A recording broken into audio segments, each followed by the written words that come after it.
You're listening to the Otis Jiry channel.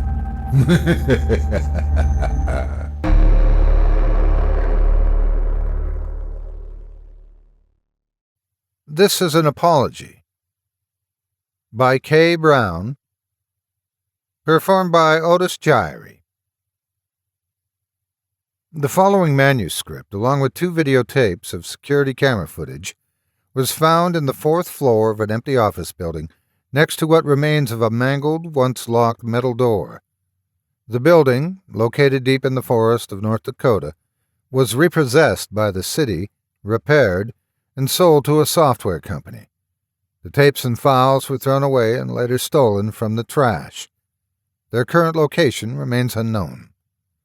What follows is a letter written by Dr. Richard Banks, who has been missing for over 2 years. This is an apology. I've gotten 3 people killed already, and I'm certain that more will follow. I'm sorry for that, I really am. 10 goddamn years of paranormal research tossed in the garbage, our big, revolutionary project up in flames. But I'm getting off topic. I should start from the beginning. We were fresh out of grad school and newly unemployed, quickly realizing that a PhD doesn't even get you a job teaching science to first graders. That's when my good friend James Weldon approached me with an idea. All 4 of us had been obsessed with the paranormal, but James was really into it. He showed us this study out of Russia where these scientists were able to conjure what they referred to as ten человек, the Shadow Man. Though we were naturally skeptical at first, all of us were intrigued by this research. The files went into explicit detail about how to conjure, contain, and study the Shadow Man that, for the sake of public safety, I will not repeat here. By some miracle, we acquired what used to be an office building that was far enough away from the nearest town. We set up what passed for a lab, and 3 weeks later began the ritual. We just about crapped ourselves when the inky form appeared in the observation room. We actually did it. The scientist in me was astounded, but the rest of me was deeply unnerved. The Shadow Man was downright creepy. The figure before me was a humanoid shape that didn't look like it was entirely there. Almost like it was made of smoke, like you could put your hand right through it. It had no discernible features. We performed countless tests and experiments on this entity, but much to our disappointment and curiosity, the Shadow Man did not respond to stimuli. Heat, cold, light, dark. We tried it all. It did not react. That's not to say there were no changes, though. We noticed that, as the days progressed, the Shadow Man grew more corporeal. Its form seemed to solidify and take a more permanent shape. As the Shadow Man evolved, it frightened me even more. It looked more human each day. James thought that the Shadow Man was copying us. While it did appear very human-like, it couldn't get it just right. The Shadow Man's limbs were jagged, like they'd been badly broken in several places, and had not set properly. Jane Addams, behavioral psychologist and member of our team, had already begun writing a paper on the Shadow Man. We told her that absolutely no one would believe a word of it, that it might even ruin her career, but she didn't care. I guess we were all too blinded by how strange this situation was to think rationally. A couple of days later, I was in the observation room by myself. I had stayed late that night, promising to close up when I left. I think the Shadow Man knew that I was alone. It approached the glass wall separating us and pressed its bony, mangled fingers against it. The lights went out. The power was still on, as the computers were still running, but the lights turned off and would not come back on no matter what I tried. Though it sounded ridiculous, I thought that the Shadow Man was smart. Now it was impossible to see the creature in the darkness, and I think that's what it wanted. When I was turned around messing with the fuse box, the Shadow Man began to throw itself against the glass wall. Violently, these bangs rang out into the dark room, reverberating off the walls and through the air. I ran out of the building and didn't come back until noon the next day, when I was sure the sun would be at its brightest. Aside from that night, the Shadow Man experiment was going pretty well until James called us into the lab at 3 a.m. He took me aside, leaving the others in the observation room. James was freaking out as he threw a stack of papers on the table before us. We screwed up. I picked up a few pages and thumbed through them, but I soon realized that as they were all in Russian, I didn't understand a word of it. I asked him what was wrong and what all of these papers were. He told me that they were new publications from the scientist in Russia, the one studying the Shadow Man. They're all dead now. The whole town just vanished. He went on about how, after 2 weeks of their experiment, just a few days longer than our own experiment has lasted, they started noticing changes in the Shadow Man. It was becoming malevolent. Then it disappeared.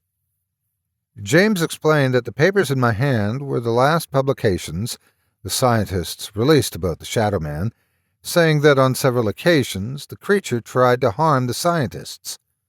The physical attacks started small, with the Shadow Man clawing and scratching the research team, but quickly escalating into life-threatening incidents, even putting one of the scientists in the hospital. As if this wasn't scary enough, James continued, telling me that the Shadow Man got out of the Russian lab, which was certainly much better equipped than ours was. He rifled through the scattered pieces of paper on the table before pulling out an article from a Russian newspaper about 6 scientists found dead in an empty laboratory. They were ripped apart. An animal attack, the police officers believed. Now look at this. James handed me another article. Everyone in the town surrounding the lab died the same way. I stared at the papers in front of me, not wanting to believe what James was telling me. What have we done? Maybe we should have waited for the results of the Russian experiment before trying to replicate it. I knew that we had to leave. I planned on staying with family living 2 states away, but James said that we had to kill the Shadow Man. Reluctantly, I agreed, knowing that I wouldn't feel right about letting everyone in the city die, but I made James promise that if we couldn't kill this thing in 2 days, we would leave. He agreed, and with some persuasion, the others did too. Nothing could kill the Shadow Man.